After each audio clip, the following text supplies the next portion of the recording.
Привет, роднулик. Ой, привет, милая, ты почему не на работе? А я тебя жду с доказательством. С доказательством чего? Ну, помнишь, я тебе говорил, что ты храпишь, а ты мне еще не поверила. И? И вот. Доказательства. Нажимай на плей. Обратите внимание на ритмику храпа. Раз, два. Раз, два. Отлично. Молодец. Очень смешно, Паш. Я тоже умею издавать такие звуки. Думал, я не пойму, что это ты храпел. Ты снял меня, спящий, подложил звуки храпа. Я тоже могу так снять. Олеся, ну это просто смешно. Почему ты не хочешь признать, что ты храпишь?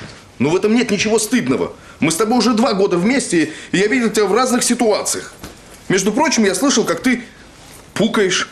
Я не пукаю!